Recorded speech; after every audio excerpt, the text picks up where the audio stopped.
of the U.S.-China Commission's 2022 Annual Report to Congress, I am pleased to share, once again, a unanimous report.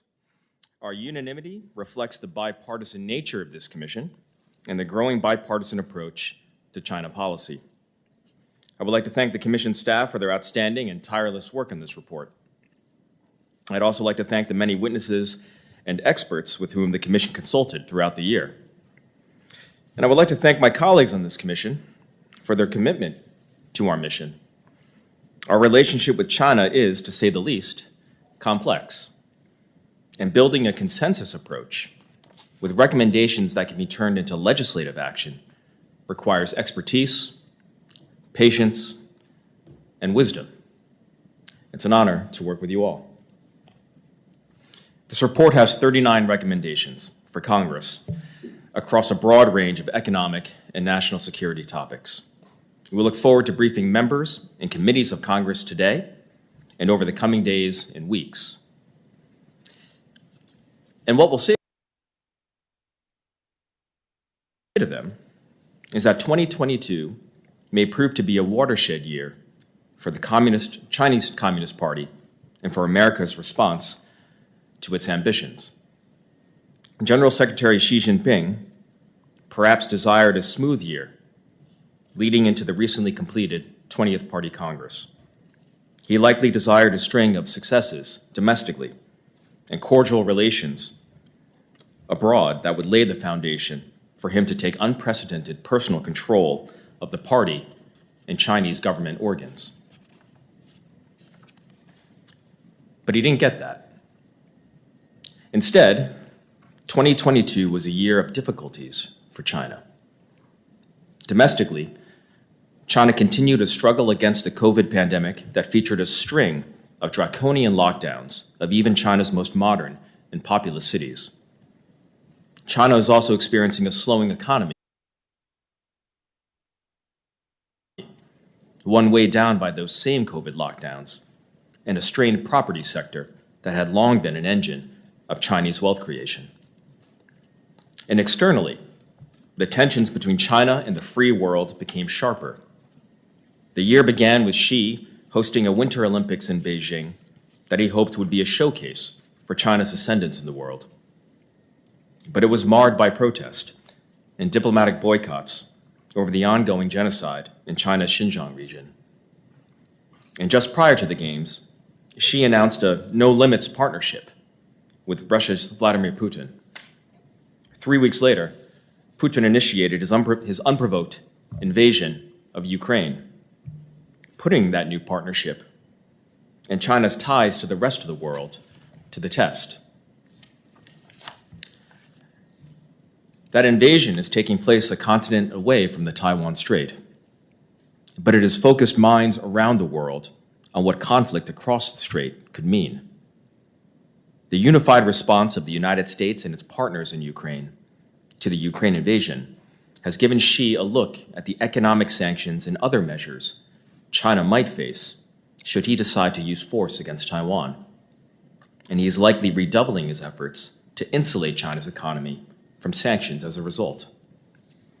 And among the United States and our partners, the Ukraine conflict is a sobering reminder that war by and between major powers is a real threat in the present day.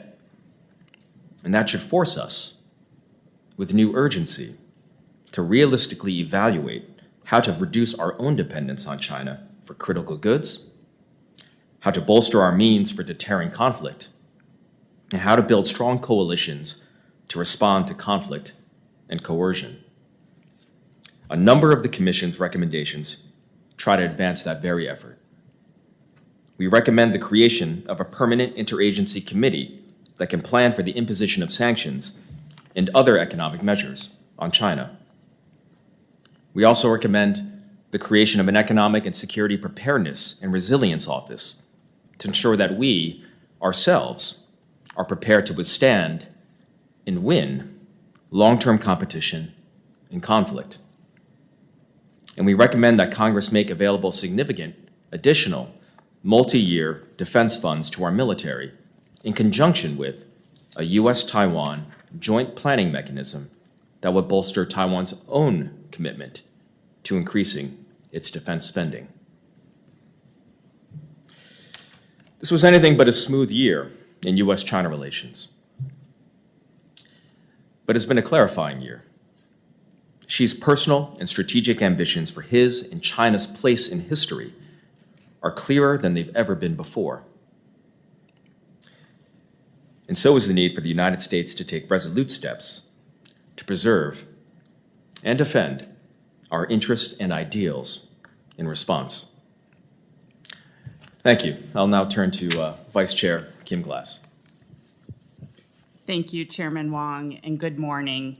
Thank you all for joining us. Our report this year builds on the significant foundation of this Commission's previous work by extending our analysis of the risks in U.S. economic ties to China and the unacceptable dependencies this risk has created. Specifically, the report and recommendations highlight the areas of two critical areas, among others, trade and supply chains. The Commission's top recommendation this year is significant. Over 21 years ago, PNTR was approved by Congress to permanently normalize trade relations with China with terms and conditions in exchange for market access and accession into the WTO.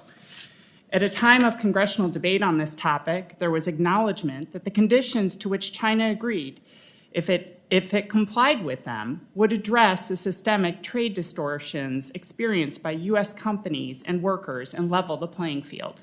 The terms and conditions outlined in the bilateral commitments China made in connection with its accession to the WTO included, among many others, commitments to limit subsidies, prevent dumping, protect intellectual property, open market access across most sectors, and to limit the role of state-owned enterprise, and to let state-owned companies make commercial decisions without state-directed industrial policies.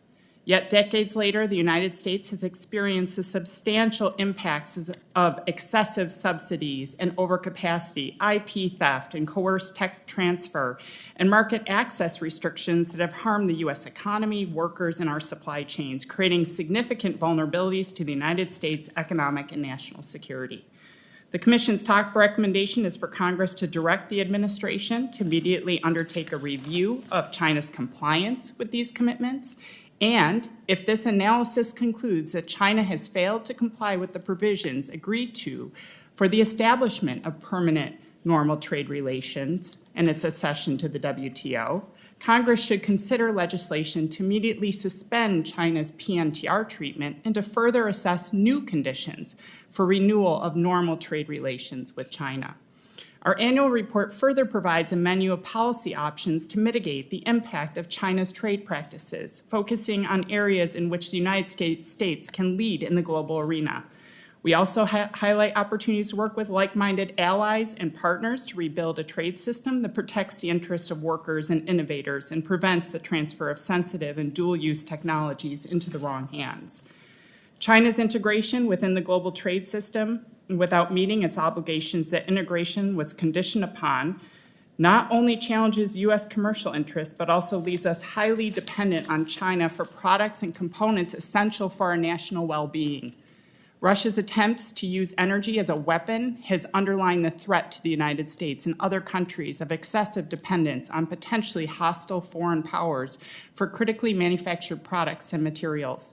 Our vulnerability to China's forced disruption supply chains and our exposure to potentially unsafe components from China, such as in pharmaceutical supply chains, remains areas of urgent and in some cases unquantified risk. We have seen how China's dominance in everything from rare earths processing to PPE production has made the United States extremely vulnerable and dependent on critical technologies for our defense and health security. The Commission's report this year advances the already active congressional and executive discussion on improving the resilience of U.S. supply chains by focusing on specific risks presented by U.S. economic integration with China. The report and our recommendations outline the need for further coordination and acceleration of these activities to bolster our core capacities and reduce vulnerabilities that put the United States at continued risk. Importantly, our analysis includes not only an assessment of present challenges across the sector and stages of the supply chain, but an evaluation of China's strategy. Xi Jinping has been unequivocal in promoting an economic vision that aims to diminish China's dependence on exports and critical imports, while encouraging the world's companies to remain reliant on supply chains rooted through China. The difficulties Russia is presently encountering further highlight to Xi the importance of achieving his goal of technological self-reliance and reducing China's dependence on the dollar-dominated international financial system, goals that signals Xi Jinping is preparing China to resist future international rebuke and sanctions. Outside of trade and supply chain, other sections of this year's report detail the continued global challenges emanating from CCP's control of China's economy. In 2022, the Chinese government continued to pursue its coercive economic policies while providing an economic lifeline to Russia and coordinated sanction and export controls. In examining China's energy plans and practices, the Commission found that China's climate rhetoric does not always match its reality. In spite of ambitious climate pledges and the country's growth in the clean energy sector, the country remains heavily dependent on fossil fuels and continues to build excessive coal-fired power plant capacity. Last but not least, the Commission followed closely the deterioration of rule of law and civil liberties in Hong Kong, as the CCP violates its international treaty commitments to uphold Hong Kong's once significant autonomy. The orchestrated election of Beijing's selected chief executive and continued crackdown on media, journalists, and peaceful political opposition mean Hong Kong is becoming more of a mainland hub to access foreign capital and markets and less an international financial center and global market once built upon the rule of law, trustworthy media, and a vibrant civil society. Of course, many of the areas we study closely in this report reveal the increasing negative outcomes of Xi Jinping's unchecked power within the CCP. Our recommendations are designed to present an array of options to Congress for capitalizing on U.S. strengths and to protect U.S. interests and values, to cooperate with our allies and partners, and to blunt China's coercion of its neighbors and pressure it to stop the repression of the Chinese people.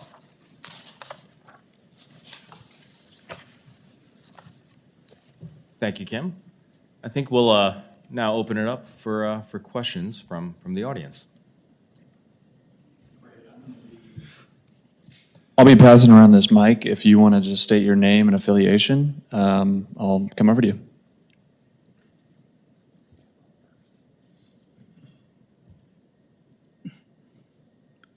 Lauren, any questions from the anteroom?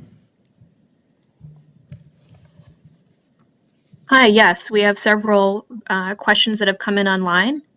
The first question is from Takanori Miyamoto from Nikkei. And their question is, how do you assess the progress in improving the disclosure of money flows from the US to China?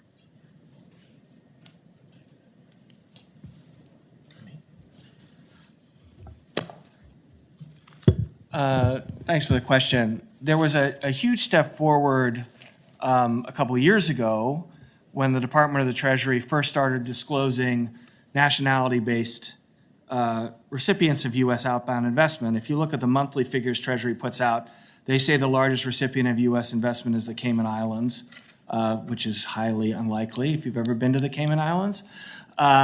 So a couple of years ago, Treasury on an annual basis began to publish corrected figures. The corrected figures showed a large volume of U.S. investment in China. At the end of 2020, which is the latest we have available, it breached $1 trillion. That's a step, and since we were starting with terrible data, that's a step in the right direction. We need to take more steps. We need to find out where that money is going as best we can. As my colleagues, the chairman and the vice chair, have said, there are huge transparency problems to deal with in China, but we can find out more from the U.S. side. They know who they're dealing with, at least on a primary basis. And we need to know if that money is supporting advanced technology, if it's supporting the People's Liberation Army, if it's supporting human rights violations. Is it going primarily to state-owned enterprises? Is it going to firms that are on U.S. sanctions lists, which is not prohibited in the case of most U.S. sanctions? We put a sanction on a company, but we can still support them with our money. And the main issue here, I'll stop, is the technology, in my opinion, is the technology side, because the U.S. government has prohibitions on Chinese acquisition of U.S. technology here. We have export controls, meaning you're not supposed to send technology to China through exports, but we have no monitoring of U.S. support for Chinese technological development through outbound investment. So we took a step in 2019. I hope we will continue to take more. And the key element will be how much money is going to advanced technology in China. I agree with my colleagues' comments across the board. I would add two quick comments. One, the Commission last year recommended outbound investment screening. We've seen in Congress, in both the House and Senate, bipartisan support. We saw an outbound investment screening measure in the House bill, and the administration reportedly is poised to potentially act on a executive order. So the capital flows to China across the board are of enormous concern. Capital and technology are two flows that empower President Xi and his efforts, and we need to get a better handle. But there has been some progress, but as Derek noted, it needs to be much more.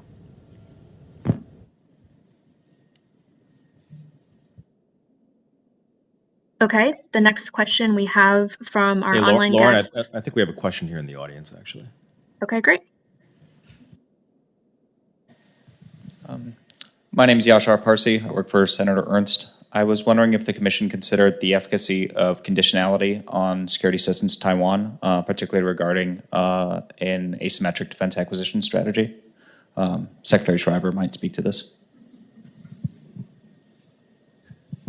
Well, I've been called upon. I think there was a lot of focus on the challenges that China and the PLA are presenting Taiwan, and therefore the U.S. and Taiwan together. There is one specific recommendation that talks about multi-year funding contingent upon a joint planning mechanism, as well as Taiwan considering committing significant funds through its own legislature for its own defense. The joint planning process is where that discussion is properly placed. There's obviously already discussion between the U.S. administration and Taiwan about asymmetric approaches to their defense. That's, I think, the right kind of conversation to have, but what is missing is a joint planning process because of how we've traditionally defined a non-diplomatic, non-ally relationship.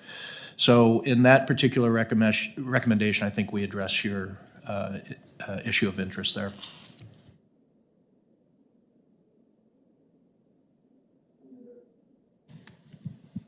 Any other questions from the audience? Lauren, any questions from the anteroom? Yes, our next question is from Wataru Okubo from the Mainichi News. They ask, how are the sanction tariffs on Chinese goods in the future in terms of both reducing inflation and trade policy against China?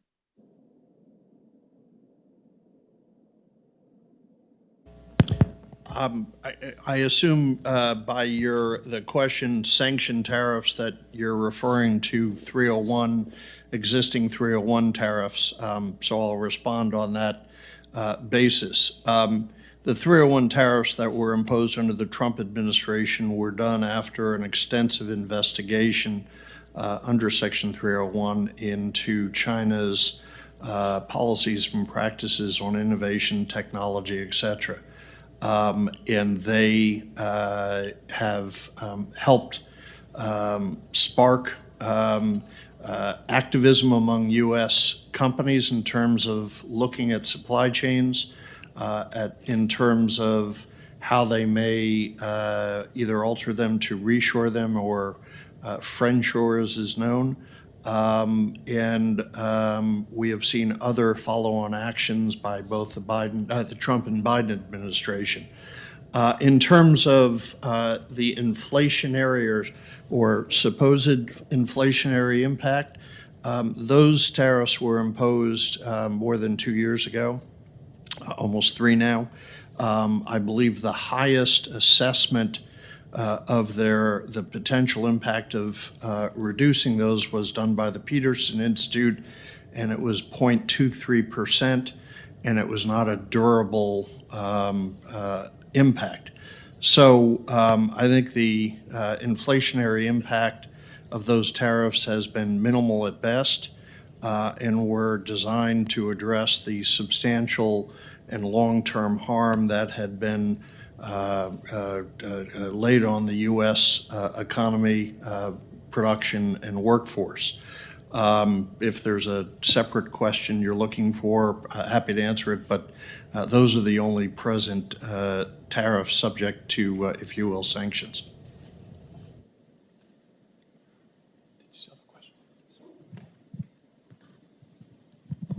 Good morning. My name is Leland Lazarus. I serve as the Associate Director for China, Latin America Relations at Florida International University.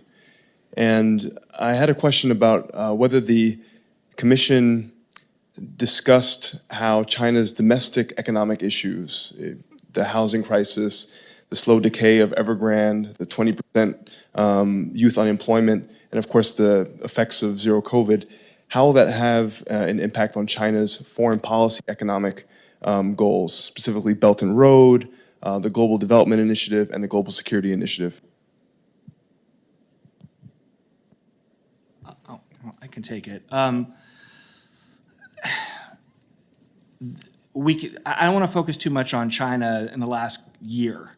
I'm not saying you were. I just want to say Xi Jinping started attacking his own private sector in 2019.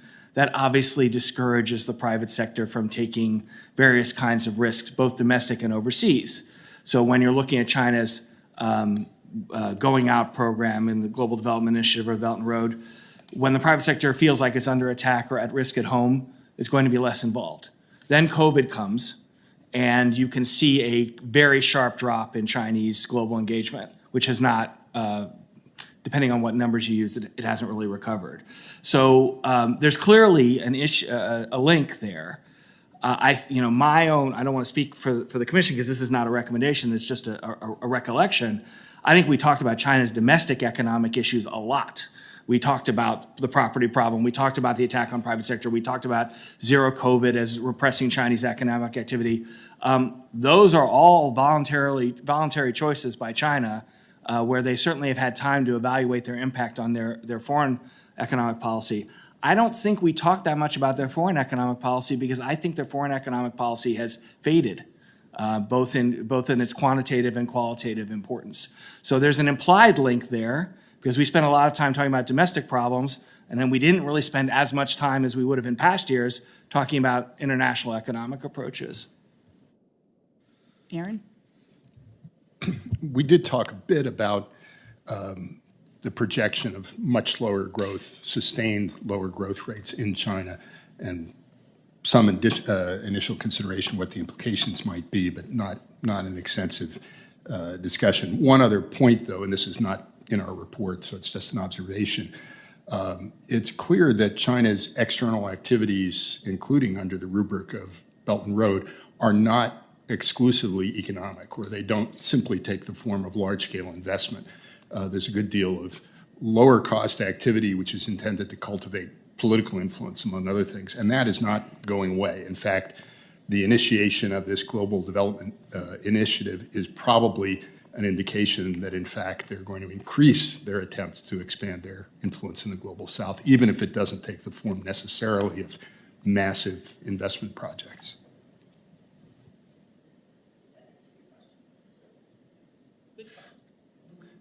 And we have another audience question.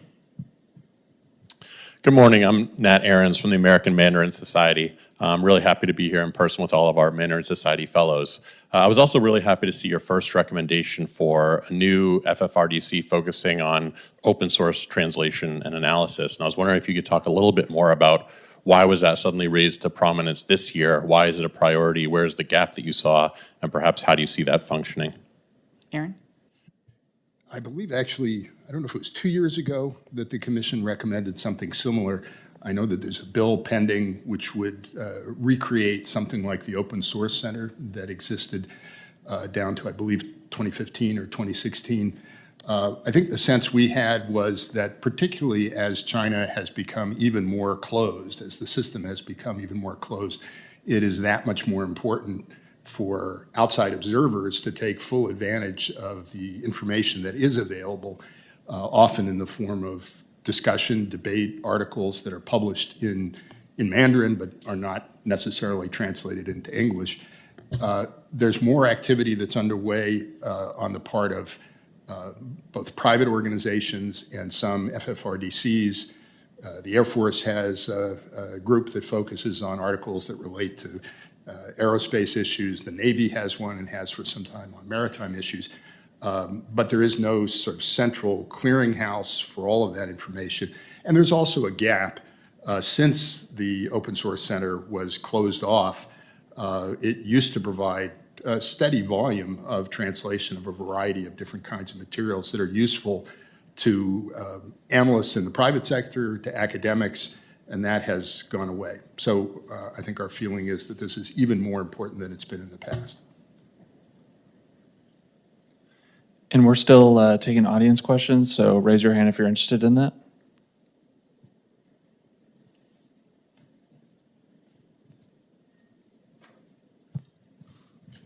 Mark Hursti, Congressman Steve Shabbat, Asia Subcommittee, Minority, House side.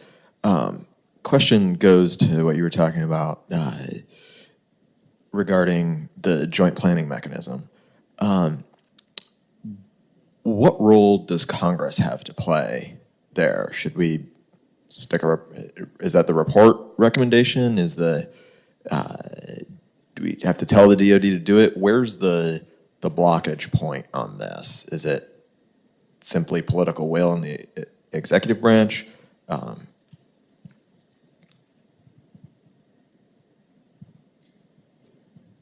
Well, as I said, traditionally, the way we, the U.S. government, both parties have defined a security relationship that is a non-diplomatic relationship, non-alliance. One of the things we've sort of inhibited ourselves from engaging in is joint planning. So this recommendation would be Congress directing DoD to proceed in that manner. There's also, Congress obviously has a role on Taiwan, dating back to the legislation, Taiwan Relations Act, in which Congress has a huge role. And Congress and the administration and the executive branch shall determine Taiwan's defensive needs. The Congress has oversight responsibility when the Department of Defense defines the requirement to maintain the capacity to resist force. So we have a recommendation related to that as well. So by virtue of the Taiwan Relations Act going back to '79, Congress has a huge role in all of this. But what we tried to do through the recommendations is really empower Congress to exercise that oversight role and give specific direction to the Department of Defense where perhaps they've lagged over the years for a variety of reasons. I think in the particular case you cite political constraint and self-imposed constraint. Just to add on to what Randy said, the recommendation is structured where the additional funds would become available upon a joint planning commission coming up with joint plans for defense spending between Taiwan and the United States.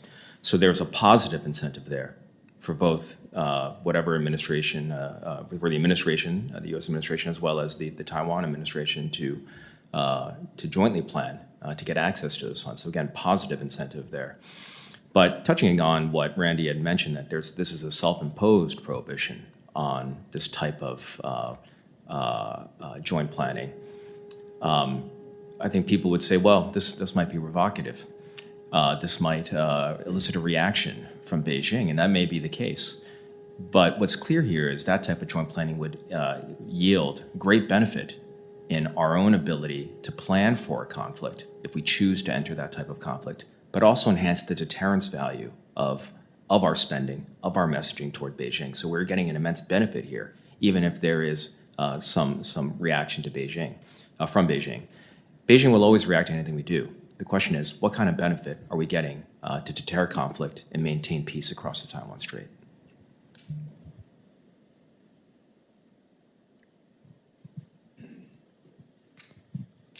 Monty McGee, my question really gets at, one, how industry's capacity and capabilities factored into your discussions and recommendations. We know China takes a whole-of-nation approach in this area, and so I'm curious as to how your recommendations factor in industry's role in supporting or being affected by the various recommendations that you've laid out. I mean, I have extremely strong views about the American community, business community's attitude toward China, which may not reflect those of my fellow commissioners. So, we certainly talked about U.S. economic capacity when we made our economic recommendations. We didn't just say, oh, I know, let's just do these fantasy 6 things that will make everything better and we don't have to worry about the implications. I feel like I've only been on the commission a couple of years, and there are people who've been on the commission a long time who have a much better sense of the history. We have tried in the time I've been on the commission to really focus on transparency, which is not easy in some cases. It's not like we can say, oh, be transparent in your supply chains. You have a month. That's not going to work. But on the other hand, I don't think industry has any legitimate objection to transparency. I don't think it's legitimate for someone to say, we're participating in a strong competitive market, but we don't want to be transparent, which is a key condition of competitive markets. So, I feel like our recommendations are focused on something that is challenging for industry in many cases, because you're dealing with China, which is an opaque system, as we've already mentioned several times, but is not an undue burden. And in some cases, it's really an overdue burden. We really need to understand our economic relationship. And I think if industry were to look at this in the long term, they're going to want Congress and the executive to understand the economic relationship before we start legislating or imposing executive orders that change the economic relationship with an improper understanding. So we've certainly thought about industry's capacity. I think transparency is a pretty basic ask. I would go a step farther, and I think our recommendations in part reflect that. I think there is unity among the public, in Congress, and in the administration, certainly at this commission, on a number of vulnerabilities we've seen due to our relationship with China, whether it's in active pharmaceutical ingredients, rare earths, certain defense commodities, for example, antimony, which is the hardening agent used in munitions. I believe 82% of that comes from China. So we've seen across the board in consumer products, in healthcare, in economic security and military arenas that we have a dependence that we need to think about. And in part, Congress has responded, the administration, both the last one and this one, in trying to enhance U.S. capabilities. We also see, of course, that some of that needs to be done with friends and allies. That's being done, I think, through the TTC, IPEF, and other, initiatives are designed to try and ensure the resiliency. But the dependence on China, the vulnerabilities we face, China's proven willingness to weaponize supply chains has led us to look at how do we map ours, how do we look at defense capabilities in terms of resilience, as well as the ability potentially to address durable conflicts. We're seeing that in Ukraine. It's lasting longer, I think, than most people thought.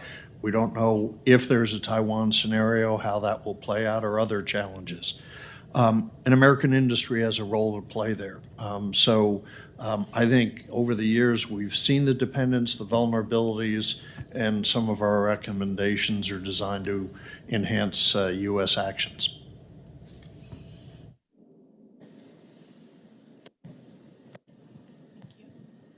Good morning. I'm Tarella Moses from the Boston University Global Development Policy Center.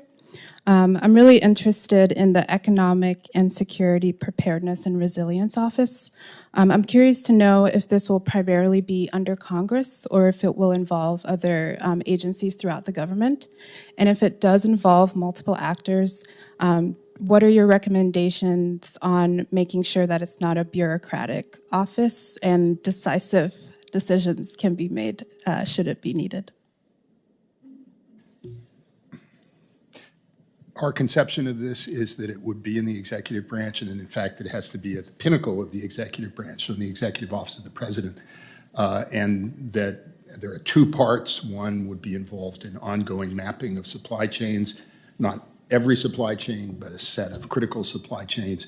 And the other would be, as Commissioner Wessel mentioned, attempts to assess the capacity of our industrial base, in particular in the context of potential conflict with China. I think in both cases, this, in our initial thinking about it, this would be a body that would draw on the expertise and the capacity that already exists in various departments and agencies throughout the federal government, so not try to recreate all of that in one place. But there does need, in our view, there does need to be capacity created to do these things on an ongoing basis. You can't simply do it with a pickup team, and it's not sufficient to do it just episodically. It's something that needs to be done on a continuing basis. I just to further that, we've done a lot of snapshots, and again, I think those snapshots have been bipartisan over several administrations, but this needs to be a moving picture. You know, supply chains, our needs change, you know, dramatically over time. I was reading through the WTO accession criteria, and it talked about paging services. I don't know many people who still use a pager. You know, so, and if they do, you should go to a smartphone. You know, this is a continuous process that needs to be focused in the White House at the pinnacle, as Aaron said, and it needs to help drive coordination and action across the administration. Could I add just one other thing? To a certain extent, what we're recommending is the recreation of certain kinds of capacity that did exist in the executive branch going back to the earlier stages of the Cold War, in the 1950s and the 1960s. So this is not something that, the supply chain part of it and the vulnerability that results from our dependence on China is a new set of issues, but the concerns about our ability to mobilize and sustain industry and military capacity is not something new. We haven't had to worry about it in the same way in several decades, but now we are, again, concerned about it, and it requires additional capacity. Can I just tie it back into your question about industry too, which is, of course, industry is going to have to be a partner in any of this, right? I mean, we can through this office identify where there are supply chain vulnerabilities, but if we've seen anything with Russia, Ukraine, and the defense industrial base and what's happening, industry has got to be a partner in all of this. I did want to make one point which is a little bit different on your question, sort of about industry and the business community. We have, as we have traveled, of course we haven't traveled for the past couple of years, always made a point of meeting with AmChamps everywhere that we've gone. It is not the easiest conversation to have because people will say things behind closed doors, but they cannot speak publicly about the very issues, which is an issue for the USTR. It's an issue for everybody. When you know that there is a sector or an industry that is having difficulty in its engagement with China, but they can only speak behind closed doors, otherwise they will be punished and have subsidies taken away or whatever, it makes it a much more complicated interaction, but we try.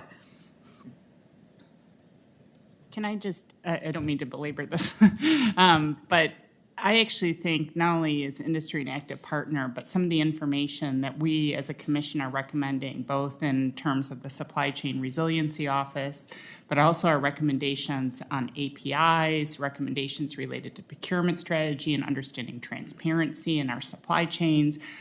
You know, industry these days are looking for a de-risk strategy, right? COVID-19 really underscored not only the fragility of certain supply chains, but overdependence. So I think that industry who is not thinking about this should be thinking about this, and a lot of industry is already. So I view this as really needed information, but I also want to amplify that there's a lot of mapping that is happening in individual agencies, and we recognize as a commission this effort needs to be bolstered at the highest levels coming from the White House to help coordinate our response and critically analyze some of the supply chain, at the same time mobilizing, right? We can't let the perfect be the enemy of the good, meaning we can gather information for the next 5 to 10 years, but some of these supply chain activities need to happen right now. So we want to make sure that Congress is aware of the sense of urgency that we feel and many of them feel related to some of these key issues. Thank you, Commissioners. Any other questions from the audience? If not, we'll go back to Lauren in the anteroom. Yes, thank you. Our next virtual question comes from M. Robinson, currently a PhD candidate, who argues that the U.S.-China trade war has evolved into a tech war. They ask, has the Commission's research uncovered evidence that China is losing this competition, or is Beijing outpacing U.S. technological progress by tech transfer, espionage, or investing in U.S. firms? I'm going to sound like you're one of your professors and say it's too soon to tell. If we say something that the focus of the United States has moved from the trade balance to technological restrictions, it just started. For example, potentially the most important U.S. technological action appeared in October. It has not been implemented yet. Formally, there have been impacts already on American firms in the transition to implementation, but we don't know what the implementation is going to look like. So we're really not in a position to evaluate whether U.S. policy has changed the trajectory of the U.S.-China economic competition. We can go back and see that China has obviously been catching up to the U.S. technologically for a number of years, including years where we were concerned about this and years where we weren't concerned about it. That's partly normal technological catch-up. It's partly due to effective Chinese policies. It's partly due to IP theft and coercion. So, the answer is the U.S. is just starting to respond in a race that China has been running for years. And we're not going to see the effect of the U.S. response yet. What we see is China catching up, partly for legitimate reasons and partly for illegitimate reasons. And it's a challenge to the Congress and the administration to say, okay, what are we going to do about it? I'll tie this quickly into the standard debate. Whether we need to run faster or restrict the Chinese, the answer is yes. Yes. If you are running faster and then giving your water to your opponent, it's more likely your opponent's going to run faster than they would otherwise. Stop sharing involuntarily or voluntarily your technology, and you have a better chance to win the race. So empirically, I can't answer the question except say that China's been catching up. The U.S. is now taking it seriously, and we'll have to see, and really I don't even think 2023 is soon enough, more like 2024 and 2025 to see if this new U.S. policy approach matters. Let me just add, and Derek and I actually cooperate and collaborate on many things, so don't take this as a challenge. China, in terms of its techno-nationalism, both domestically and internationally, has made major strides. We saw that with Huawei, not only with what Huawei was doing in our own market, but in global markets. Last year, we had a hearing on the cloud biotechnology and mobility solutions. When one looks at quantum computing and many other areas, China is making major strides, some of it indigenously developed, some of it based on illicit activity, some of it on doubling, tripling down on resources, whether it's through talent programs or any of a number of things. I think Congress, the administration, the American people are focused on this. We've made some investments this year, but much more needs to be done across categories, and we need to respond to illegal and unfair practices, promote technology development that's good for the world community, and understand what our liabilities and opportunities are.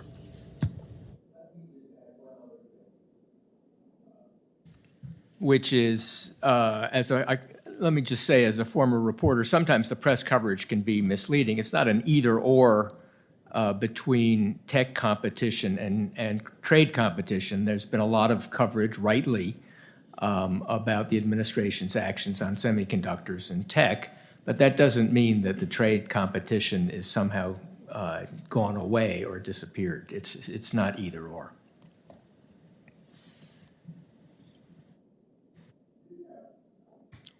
One chapter, the chapter on cybersecurity, this is not purely a technical issue, but it has to do with institutions and operations that points out the progress that China has made and the threat that it poses to American industry and government, and that's well worth reading.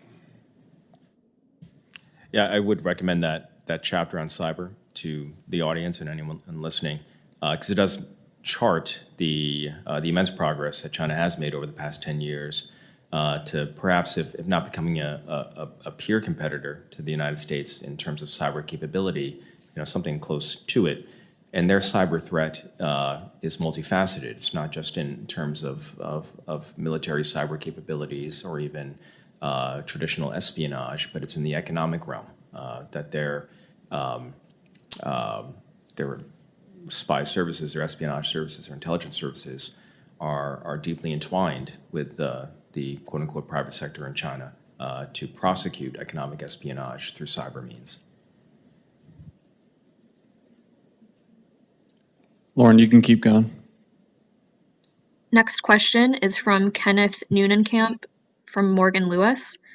He asks, given the disruption and confusion that accompanied the imposition of Russia sanctions and the significantly greater impact sanctions relating to China would have on world markets, is the Commission considering how to effectively implement sanctions in the event of a need to take similar action with respect to China?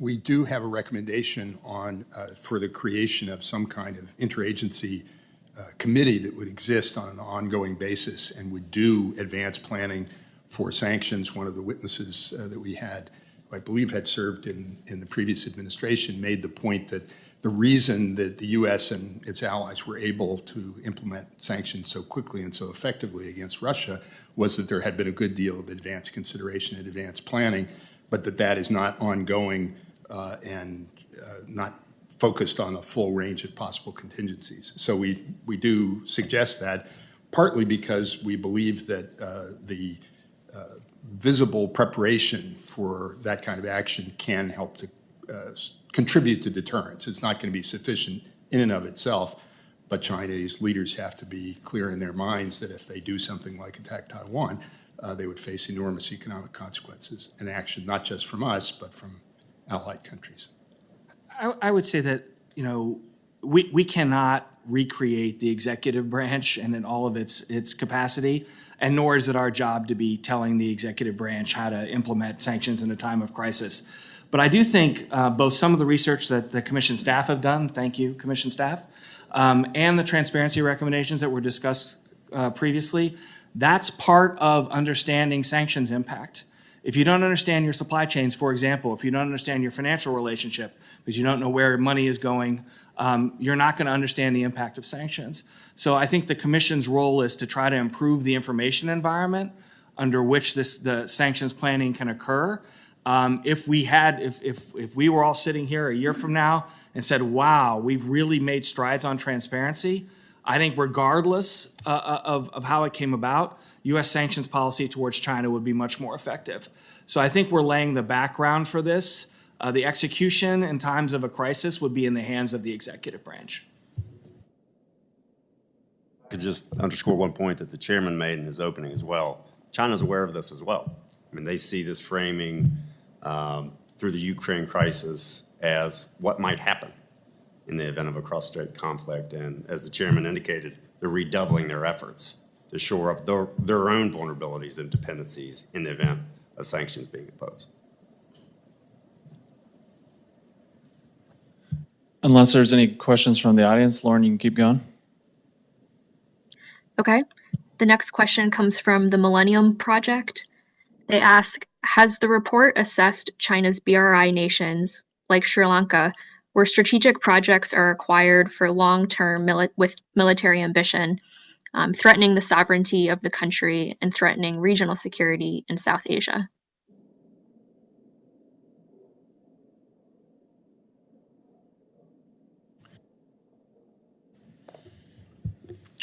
Well, we looked specifically at the South and Central Asian region in a hearing, and that's reflected in the report. And we looked at some of the activities and how they relate to access to for the PLA and some of the training activities that might result in easier access over time.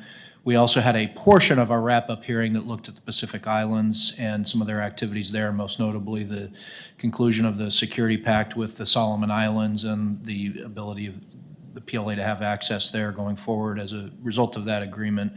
So it's something that's weaved into the report, and it does end up being reflected in some of the recommendations. For example, in the South and Central Asia portion, we talk about an Indian Ocean strategy that was recommended by one of the expert witnesses, as well as a Central Asia strategy. So these are looked at from time to time in administrations, but I think given the developments, including those mentioned in your question, it would be a very good time to refresh those and renew the strategies and have an opportunity to look at what the U.S. would require to respond accordingly.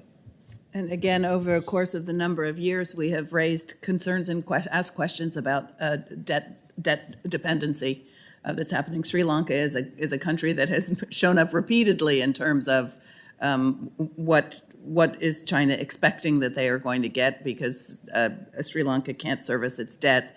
What will they get? How do we refinance it? I noticed you said you were with the Global Development Policy Center at Boston. You guys provide really important information that we can help to use, that we use to help assess that. But it is definitely of concern, not just in South Asia, but across Africa, now in Latin America. Last year we had a hearing on Latin America talking about China's increasing presence in Latin America and what that means. So it is a topic that I think is sort of ongoing and something that we all need to be paying more attention to. Back to you, Lauren. Great. Our next question is from Gianluca Sampaolo from a university in Italy. He asks, if successful, how will China's dual circulation strategy and technological autocracy reshape the geography reconfiguration of chip production and the global value chain? And how will deteriorating relations between the US and China impact technological advancements, innovation capacity, and thus human progress?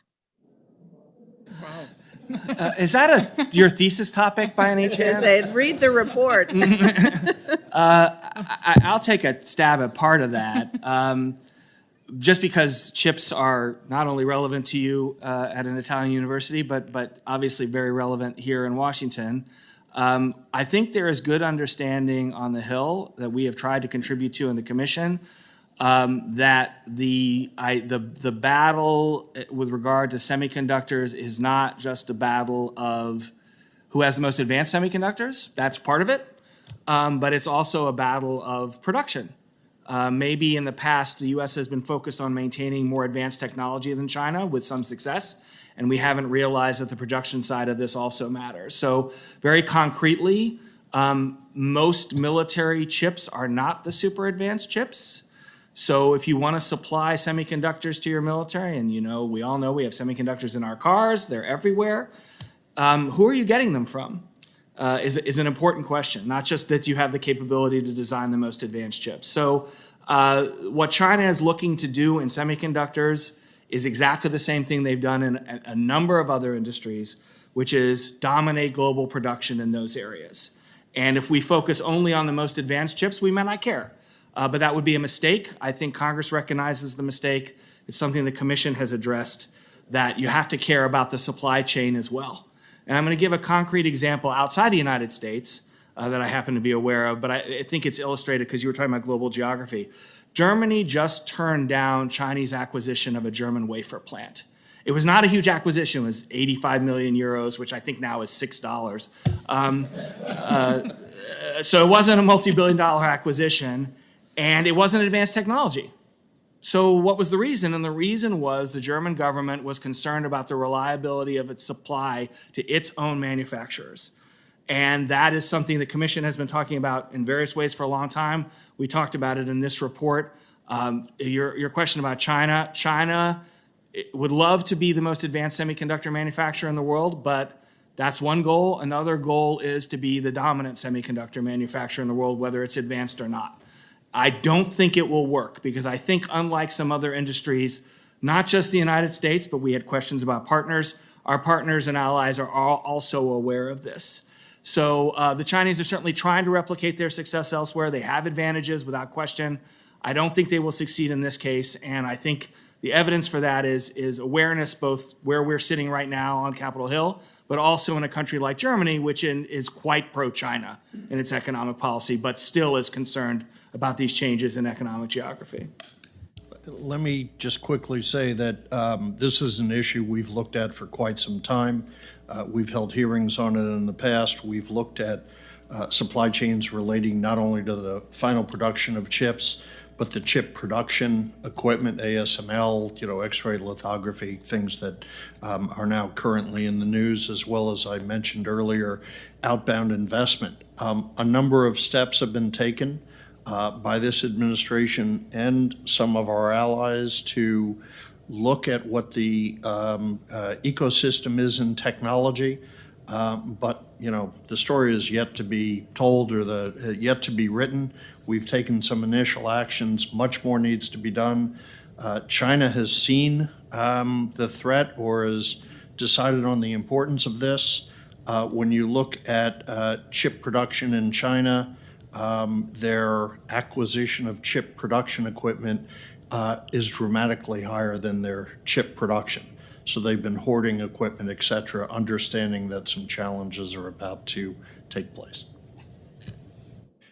Just a word on dual circulation. The report does discuss dual circulation in the context of China's overall economic policies, and this was something that was articulated by Xi Jinping in 2020. And I think the key point about it is that it's not exclusively and may not even be primarily an economic policy in the way that we think of it, but a strategic policy, the purpose of which over time is to reduce China's dependence on the United States, on the West, for a variety of goods, but also I think for markets for Chinese exports, while at the same time, to the extent possible, maintaining and maybe even deepening Western dependence on China as a producer of a whole variety of products. So it is a strategy, and its purpose is to increase China's power.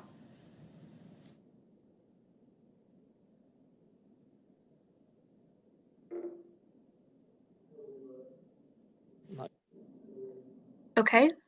One final question from Radio Free Asia.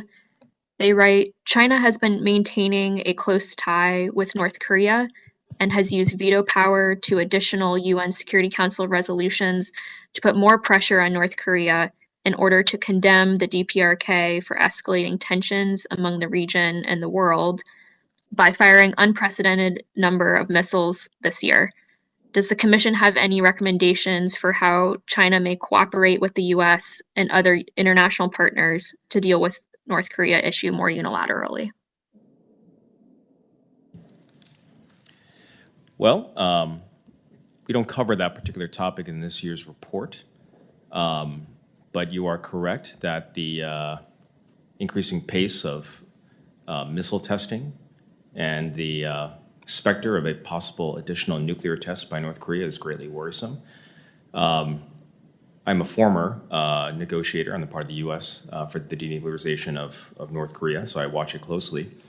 I could speak in my personal capacity, but from the Commission standpoint, we don't make a recommendation other than to say, what I will say is that instability in Northeast Asia should be a worry for China.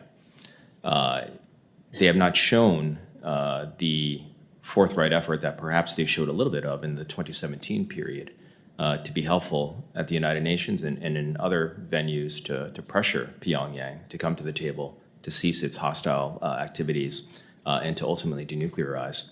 A part of that, I think, is linked to the wider strategic landscape for China.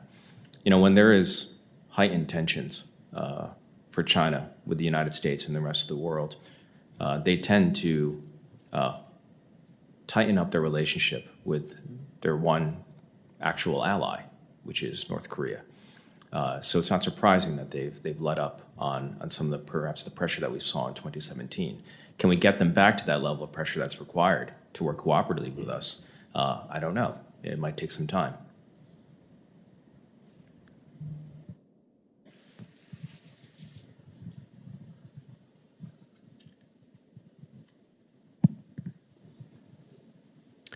Well, I think that brings us to the close of our event here. We will continue the conversation with Congress, and our commission continues our work throughout the year and into next year with additional reports. But again, thank you to our staff, thank you to the audience, thank you to my fellow commissioners. This has been a wonderful year and I think a very good report. Thank you.